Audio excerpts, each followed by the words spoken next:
नमस्कार, जय हिंद, वंदे मातरम। दोस्तों, मैं वीरेंद्र कुमार एग्जाम शूटर में आपका हार्दिक स्वागत करता हूं।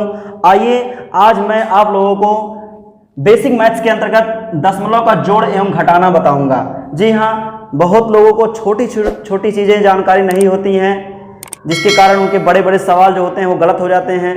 तो आइए मैं आज आप लोगों को दशमलव का जोड़, घटाना, गुणा एवं भाग सब चीज़ें बताऊंगा। सबसे पहले मैं आपको यहाँ पर प्रश्न दिखा रहा हूँ जो जोड़ और घटाने का दिया गया है। यहाँ पर आप देख रहे हैं पहला प्रश्न दिया गया है 45.43 धन 2.47। इस तरीके से ये पहला प्रश्न जोड़ना है। तो आइए हम इसको हल करते हैं। हल करने का एक ही सिस्टम याद रखिएगा। दशमलव का जोड़ या घटाना लगाने का एक मंत्र याद रखिएगा। वह मंत्र है कि दशमलव के नीचे दशमलव आना चाहिए। जी हाँ, दशमलव के नीचे दशमलव आना चाहिए, बस इतना याद रखिएगा। जैसे ये सवाल पहला हम हल कर रहे हैं, ध्यान दीजिएगा। पहला सवाल हल किया जा रहा है तो ये पहले हम ऊपर वाला ये 45.43 उतारेंगे। ऐसे 45.43 हो गया। अब देखिए मैंने बताया दशमलव के नीचे दशमलव आना चाहिए, तो देखिए ये 2 है, 2 लिख देंगे। दशमलव यहाँ पर दशमलव के नीचे दशमलव आना चाहिए। 4, 7 इसके दाहिने बगल है, हम लिख देंगे इस तरीके से। और इसको जोड़ना है तो जोड़ने वाला क्रियाकलाप वही पुराने जमाने वाला हम कर लेंगे। इसको जोड़ लेंगे तो 7 3 10 के शून्य हासिल 1 हो गया। 4 4 8 1 9 हो गया। दशमलव के नीचे दशमलव, और यहाँ 5 2 7 हो गया, और ये 4 उतर गया। इस प्रकार से यही हमारा आंसर आ गया। मैं आपको बता दूं कि बस इतना याद रखिएगा कि दशमलव के नीचे दशमलव होना चाहिए। यही नियम जोड़ में भी चलता है और यही नियम घटाना में भी चलता है। तो ये पहला सवाल हल हो गया। आइए दूसरा सवाल हल करते हैं। यहाँ पर दूसरा सवाल आप देख रहे होंगे, दिया है 87.24 प्लस 25.427। तो यहाँ पर पहले इसको उतारेंगे, पहले संख्या ये हो जाएगा आपका 87.24, और यहाँ पर देखिए 25.427। दशमलव के बाद यहाँ हम देख रहे हैं 3 अंक है, तो उससे मतलब नहीं है। हमें दशमलव के नीचे पहले दशमलव हम लगाएंगे, उसके बाद 4 2 7 दाहिने बगल है, हम लिख देंगे इस तरीके से 4 2 7, और इधर 25 है तो यहाँ 25 लिखेंगे। और उसके बाद हम जोड़ना है, हमें जोड़ना है। तो यहाँ पर देखिए दशमलव के जो पहले संख्याएं होती है, पहले अंक होते हैं, उससे मतलब नहीं होता है। जब दशमलव के बाद जो संख्याएं होती है, जो अंक होते हैं, उसमें थोड़ा ये बात याद रखना पड़ता है, ये बात ध्यान रखना पड़ता है कि दशमलव के बाद जितने अंक ऊपर है उतने ही अंक नीचे होना चाहिए। ध्यान दीजिएगा, दशमलव के बाद जितने अंक ऊपर है उतने हैं अंक नीचे होना चाहिए। तो हम ऊपर देख रहे हैं दशमलव के बाद केवल 2 अंक है, और नीचे दशमलव के बाद 1 2 3 अंक है। तो ऐसी स्थिति में हमें ऊपर भी 3 अंक बनाना पड़ेगा। तो इसके लिए क्या करते हैं, हम अपने मन से जितना भी अंक कमी रहती है उतना 0 बढ़ाते हैं। तो यहाँ पर हम 1 अंक की कमी हम देख रहे हैं, इसलिए यहाँ पर 0 बढ़ा देंगे। अब उसके बाद हम जोड़ लेंगे, इसको जोड़ना है यहाँ पर, इसलिए जोड़ेंगे। ये आपका हो जाएगा 7, ये हो जाएगा 6 दशमलव के नीचे दशमलव, ये हो गया 7 5 12 2 हाथ से 1, और 8 2 10 1 11। इस तरीके से हमारा आंसर ये आ गया। अब देखिए यहाँ पर तीसरा सवाल हम लेते हैं। तीसरे सवाल में माइनस का निशान लगा हुआ है, इसका मतलब घटाना मुझे पड़ेगा। तो पहले हम इसको उतारेंगे। सेम काम वही जो जैसे हम जोड़ लगाते हैं वैसे हम घटाना भी लगाते हैं। बस इतना याद रखिएगा, दशमलव के नीचे दशमलव होना चाहिए। तो आइए देखिए तीसरा सवाल हम हल कर रहे हैं। ये हो गया 45.47, सवाल दिया है 45.47, और माइनस करना है हमें। अब देखिए ये बात याद रखना कि दशमलव के नीचे दशमलव होना चाहिए। तो दशमलव के नीचे दशमलव हो गया। उसके बाद इसके बाएं तरफ 1 अंक है, यानी 2 है, केवल 2 लिख देंगे। इधर देखिए 4 7 6 3 अंक है, 4 हो गया, 7 हो गया, और 6 हो गया। अब देखिए ये हम ऐसे रेखा पाड़ेंगे। उसके बाद हम दशमलव के बाद देख रहे हैं ऊपर केवल 2 अंक है और नीचे 3 अंक है, तो इसलिए नीचे जितना अंक है उतना ऊपर भी होना चाहिए। ऐसी स्थिति में हम यहाँ पर 0 बढ़ा देंगे। अब इसको घटाएंगे आराम से। 10 में से 6 गया आपका 4 हो जाएगा।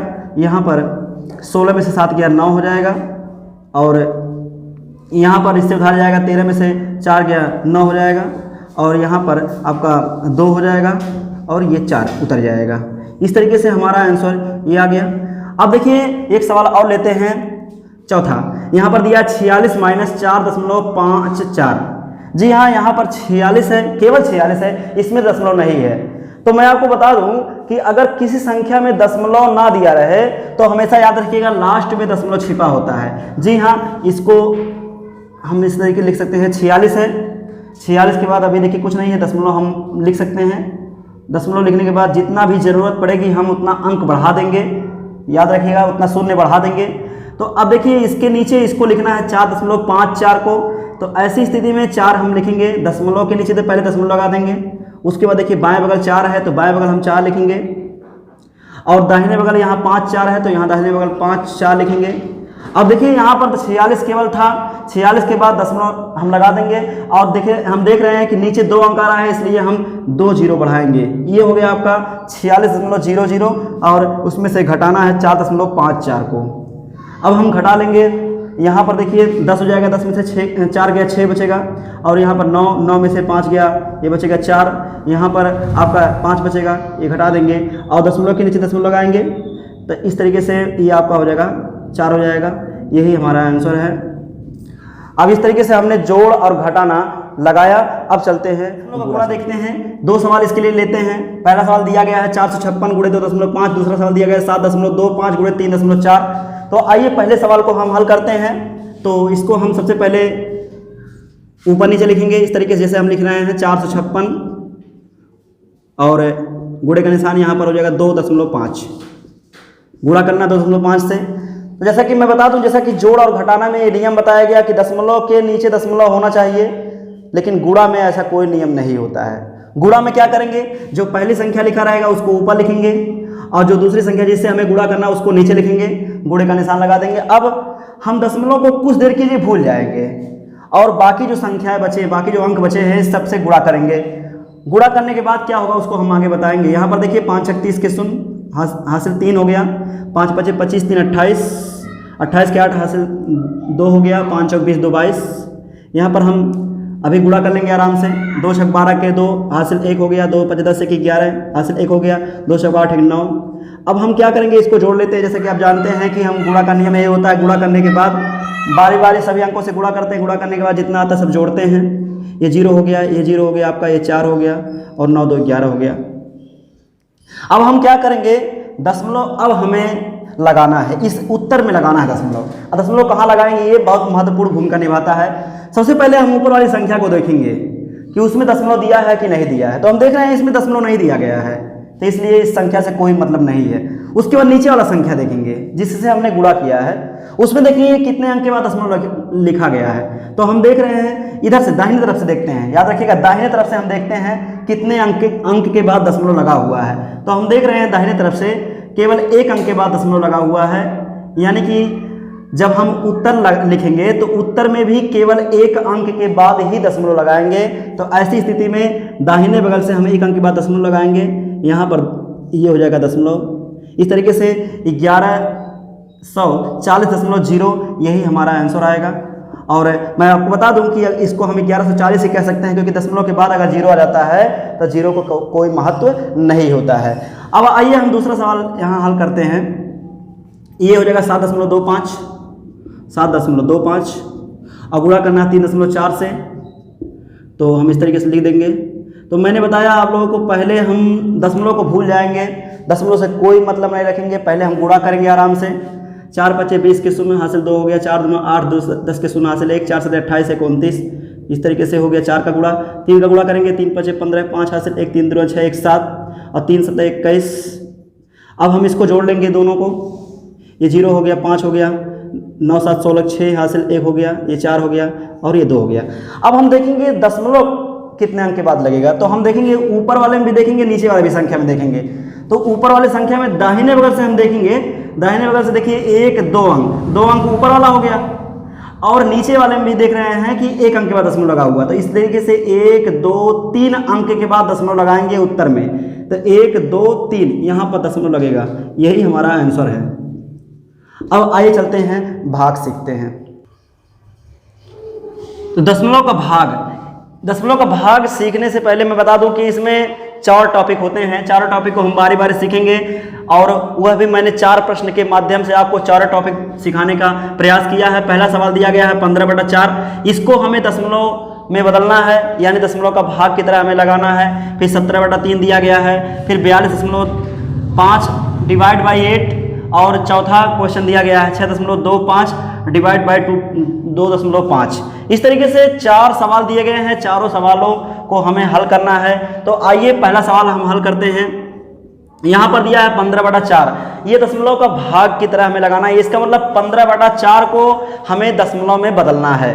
तो मैं बता दूं, कभी भी कोई भी भिन्न रहे उसको अगर दशमलव में बदलना होता है तो याद रखिएगा, हम हमेशा हर से अंश में भाग करते हैं। जी हाँ, हर से यानी 4 से हम अंश यानी कि 15 में भाग करेंगे। यहाँ पर देखिए 4 × 12 और इसको घटाएंगे तो ये बच जाएगा आपका 3, ये क्रॉस हो जाएगा। अब देखिए यहाँ पर 3 बच गया, तो मैंने बताया कि इसको दशमलव में बदलना है। तो ऐसी स्थिति में जब शेष बचने लगता है तो हम क्या करते हैं, उत्तर में दशमलव बढ़ा करके हम 0 अपने मन से बढ़ाते हैं। जी हाँ, यहाँ पर 0 बढ़ गया, अब ये 30 हो गया। अब भाग करेंगे, 4 × 7 = 28 हो जाएगा और ये जो बचेगा आपका 2 बच गया। अब देखिए यहाँ पर अभी भी हमारा शेष बच रहा है, तो हम एक बार दशमलव लगा देते हैं उत्तर में, तो जितना बार भी चाहें हम उतना बार 0 बढ़ा सकते हैं। तो ऐसी स्थिति में फिर हम यहाँ पर 0 बढ़ा देंगे, 4 × 5 = 20, जब तक कट ना जाए। तो यहाँ पर देखिए पूरा का पूरा कट गया, अर्थात शेषफल यहाँ पर 0 हो गया। तो इसका मतलब हमारा जो आंसर निकल के आया 3.75। इसका मतलब ये हुआ 5/4 का मतलब आ गया 3.75, यही आंसर है। अब देखिए हम दूसरा सवाल लेते हैं। यहाँ पर दिया है 17/3। तो यहाँ पर देखिए 17/3 को हम लेते हैं, इसको दशमलव बदलेंगे। दशमलव बदलने का तरीका मैंने बताया कि हमेशा हर से अंश में भाग करते हैं। तो यहाँ 3 से हम भाग करेंगे 17 में, तो हो जाएगा 3 × 5 = 15, यहाँ बच जाएगा 2। अब देखिए मैंने बताया कि अगर शेष बचने लगता है तो हम क्या करते हैं, उत्तर में हम दशमलव बढ़ाते हैं और उसके बाद जो शेष बचा रहता है उसके बगल में हम 0 उतार देते हैं। अब देखिए 3 × 6 = 18, फिर हम देख रहे हैं फिर 2 बचेगा, तो फिर 0 बढ़ाएंगे, 3 × 6 = 18। इसका मतलब ये हुआ बार बार ये 0 बचता जाएगा। कहने का मतलब ये कभी कटने वाला संख्या नहीं है, बार बार 0 बढ़ाएंगे, 20 हो जाएगा, फिर 3 × 6 = 18 हो जाएगा, फिर 3 × 6 = 18, इस तरीके से 6 अनंत बार जाएगा। तो हम इसलिए यहाँ पर ऐसे डॉट लगा देते हैं। इसका मतलब हुआ कि 6 अनंत बार जाएगा, यानी कभी ये कटेगा नहीं, यहीं तक रोक दे रहे हैं। अब इसका आंसर जो निकल के आया ये आया, यानी कि 17/3 का मतलब 5.66 या फिर इसको हम एक तरीका और लिख सकते हैं, जो अंक बार बार रिपीट हो रहा है उसको हमें एक बार लिख करके उसके ऊपर बार का निशान लगा देते हैं। कैसे, 5.66 अनंत बार जा रहा है, इसलिए ऐसे इसको बार बोलते हैं, बार का निशान लगा देंगे, यही हमारा आंसर होता है। यानी कि इस बार का मतलब होता है कि ये अनंत बार गया है। तो इस तरीके से हमने 15/4 को हल किया, 3.75 आया, 17/3 को हल किया तो आया 5.6 पर बार का निशान। अब देखिए तीसरा क्वेश्चन हम हल कर रहे हैं। यहाँ पर तीसरा क्वेश्चन में भी देख रहे हैं कि यहाँ पर दशमलव का सवाल दिया गया है 42.5/8। अब देखिए इसमें कैसे करते हैं, जो दाहिने बगल संख्या लिखी होती है उसी से हम भाग करते हैं, और जो बाएं बगल लिखी होती है उसको भाज्य मानते हैं, यानी कि उसी में भाग करते हैं इस तरीके से। अब देखिए ये भाग करेंगे तो 8 × 5 = 40, पहले हम जितनी बार भाग जाता है भाग दे लेते हैं। 8 × 5 = 40, ये बच गया आपका 2 बच गया। अब देखिए हम दशमलव के बाद वाला अंक उतार रहे हैं, ध्यान दीजिएगा। जब कभी भी दशमलव के बाद वाला अंक उतारते हैं तो उत्तर में दशमलव लगा करके तभी उतार सकते हैं हम। जी हाँ, याद रखिएगा, जब कभी भी दशमलव के बाद वाला अंक उतारेंगे तो उत्तर में हम दशमलव का निशान लगाकर तभी वो उतारेंगे हम वह अंक। अब देखिए 8 × 3 = 24 हो जाएगा, बच गया आपका 1, फिर अपने आप एक बार दशमलव लग गया है। देखिए उत्तर में कभी भी एक बार से अधिक दशमलव नहीं लगाना चाहिए, केवल एक बार ही दशमलव लगाना चाहिए। उसके बाद जितना जरूरत पड़े, जितना 0 की जरूरत पड़े उतना बार हम लगाते रहेंगे। अब यहाँ पर देखिए 0 बढ़ जाएगा, 8 × 8 हो जाएगा। यहाँ पर अब घटाएंगे, 2 बच गया, फिर 0 बढ़ जाएगा तो 8 दूना यहाँ पर 16 हो जाएगा। अब 4 बचेगा, फिर 0 बढ़ जाएगा, 8 × 5 = 40 हो जाएगा। इस तरीके से ये हमारा जो उत्तर निकल के आया इतना आया, 5.6 3125। तो इस तरीके से आंसर लिख देंगे 5.3125 और बचा है 6.25 भागा 2.5, यानी कि 6.25 में मुझे 2.5 से भाग करना है। अब हम यहाँ देख रहे हैं जिसमें भाग करना है उसमें भी दशमलव का निशान दे रखा है और जिससे भाग करना है उसमें भी दशमलव का निशान दे रखा है। यानी भाज्य में भी, ये भाज्य होता है जिसमें भाग देना है, भाज्य में भी दशमलव दिया गया है और भाजक में भी दशमलव दिया गया है। तो याद रखिएगा जब भाज्य और भाजक दोनों में दशमलव दिया हो तब हम क्या करते हैं, सबसे पहले काम करते हैं कि भाज्य को पहले लिखते हैं, उसके बटा कर देते हैं भाजक को, यानी कि ये हो जाएगा 6.25 बटा 2.5। जी हाँ, इतना क्रियाकलाप करते हैं अपने मन से। क्या करते हैं, याद रखिएगा जब भाज्य में और भाजक में दोनों में अगर दशमलव का निशान हो तो सबसे पहले हम उसको बटा के रूप में बदल देते हैं इस तरीके से। उसके बाद क्या करते हैं, जो हर में दशमलव लगा हुआ है उसको हटाने का प्रयास करते हैं। तो हम दशमलव हटाते कैसे हैं, 10 से या 100 से या 1000 से गुणा करके। तो ऐसी स्थिति में यहाँ पर अपने मन से हम 1 लिखेंगे। उसके बाद देख रहे हैं दशमलव के बाद केवल एक अंक है तो इसलिए 1 0, यानी कि 10 से नीचे गुणा करना पड़ेगा, दशमलव हट जाएगा। तो जितने से हम नीचे गुणा करते हैं उतने से भी ऊपर भी गुणा करना पड़ता है। याद रखिएगा जितने से हम नीचे गुणा करेंगे यानी हर में गुणा करेंगे उतने ही अंक से, उतने ही संख्या से हमें ऊपर भी गुणा करना पड़ता है ताकि मान में कोई प्रभाव ना पड़े। अब ये देखिए कैसे हो जाता है, ये दशमलव इधर खिसक जाएगा तो ये हो जाएगा 62.5 बटा ये दशमलव इधर खिसक जाएगा तो ये हो जाएगा आपका 25।